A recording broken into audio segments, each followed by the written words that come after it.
Everybody, or good evening, should I say. And this is the Executive Cabinet Member briefing for Stronger Communities. And we will do introductions. So for the viewers who are viewing this today, so I'm Rabia Jiva. Oh, Ian, should we let Councillor Cohen in? Hi. Yeah, I've just let her in. Okay. And Ian, over to yourself for introductions. Ian Mulholland, Deputy Democratic Services Manager. Excellent. Rachel. Rachel Turner, Director of Adults and Communities. Lee. Lee Fellows, Director of Corporate Resources. Brilliant. Janet. Janet Pollard, Head of Finance. Mark. Mark Aspin, Assistant Director, Community Safety and Housing. Brilliant. Councillor Wright. Councillor Wright from Horwich and Blackrod. Brilliant. Councillor Wilkinson. Councillor Tracy Wilkinson, Kersley Ward.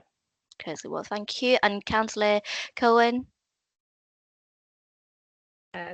Councillor Amy Cowan, Bromley Cross Ward.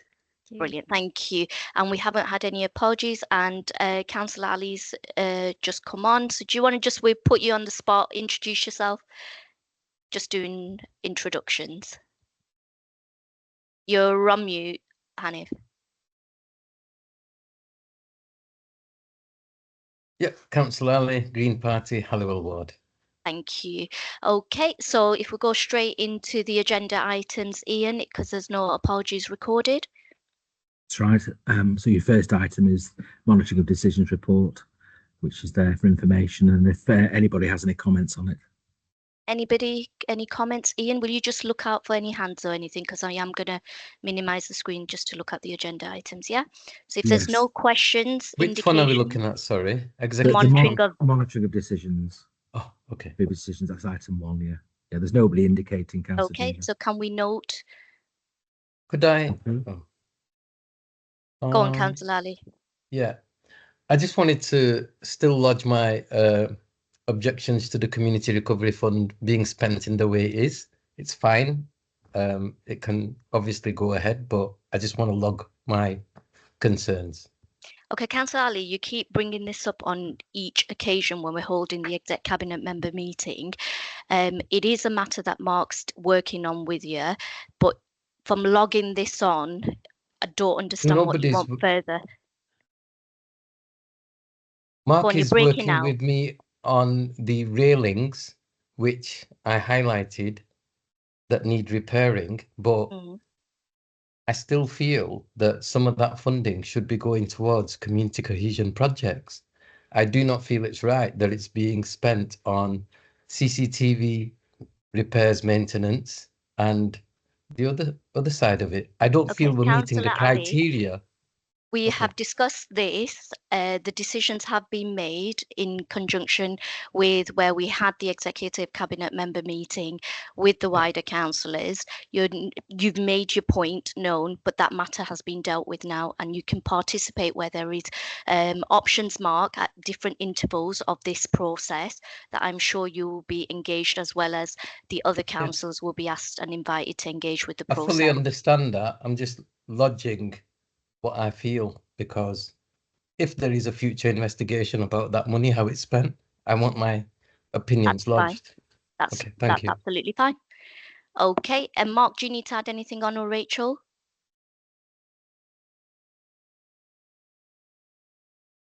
There's nobody indicating. Okay, that's fine, thank you. Yeah. So if we move to item 2, please. Janet, if you could take us through the Director of Corporate Resources Finance report from 24 to 25, final outturn, which has been distributed, all documentations prior. So if you could work us through that, please. I certainly will, Chair. Thank you very much. So this report contains the financial year-end update for the Directorate of Corporate Resources. The final outturn position for the Directorate of Corporate Resources is an underspend of £26,000. For this portfolio, it's an overspend of £10,000. The budgeted savings for 24-25 were 2.1 million, which have all been achieved throughout the year.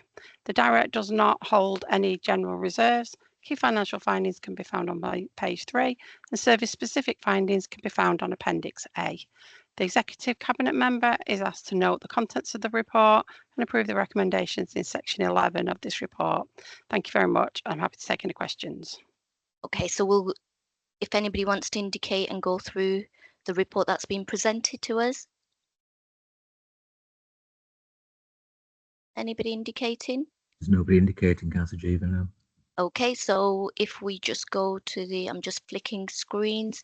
So Janet, if we could just go through the recommendations. Yeah. If I could just give me 2 seconds to bring the report up. So it's the recommendations at the end of the report. It is, just give me 1 second. It's to note the outturn position, capital revenue and reserves, to approve the phasing of the 25-27, but actually there is none applicable for this portfolio, to approve the revisions in the capital programme, and to authorise the Directorate of Place to call off under suitable and compliant mechanism for frameworks, and to note the key financial findings. Excellent, thank you. So please can we note the report for noting, please, and approval?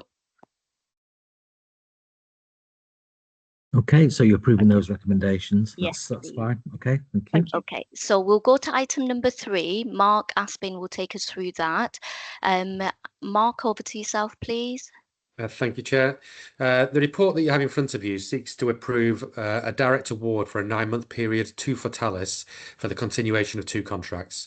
The first is for IDVAs, or Independent Domestic Violence Advocates, who provide key service to those suffering the most significant harm from domestic abuse, and they're referred through something called the MARAG process, or Multi-Agency Risk Assessment Conferences.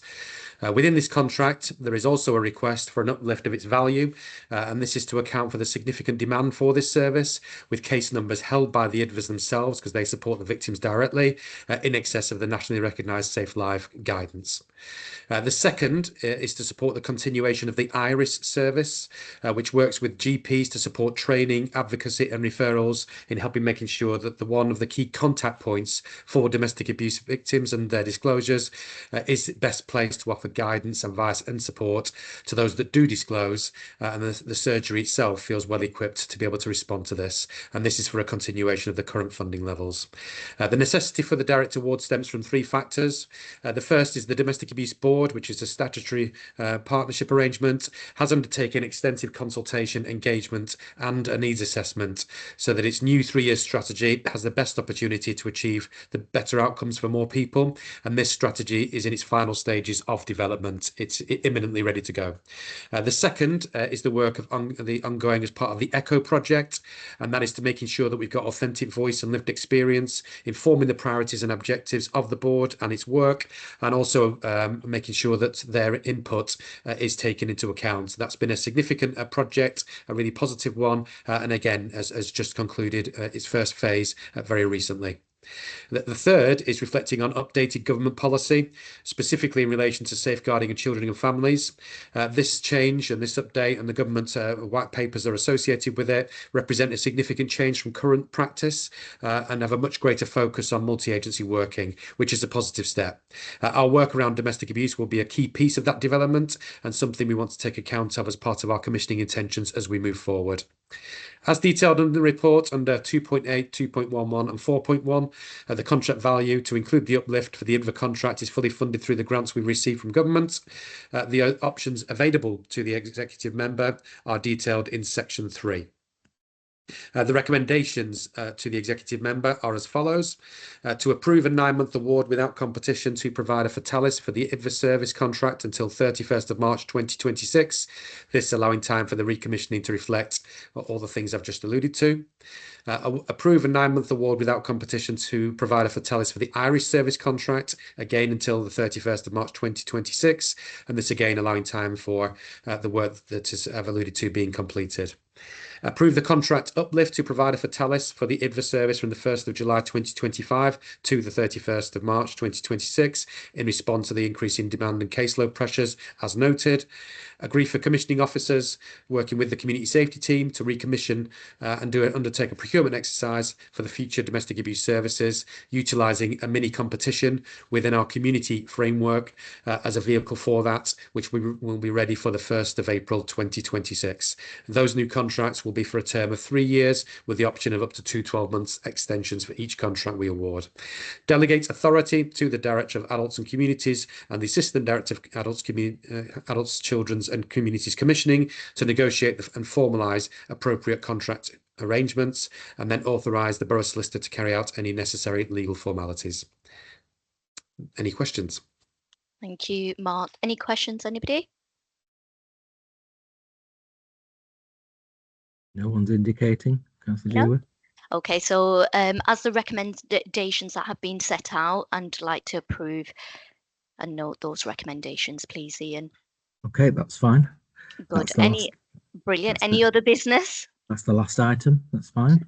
Brilliant. Well, thank you very much. We close the meeting and have a lovely evening, everybody. Take care. Bye. Thank you. I'll Okay, just stop bye. recording. Bye. Right.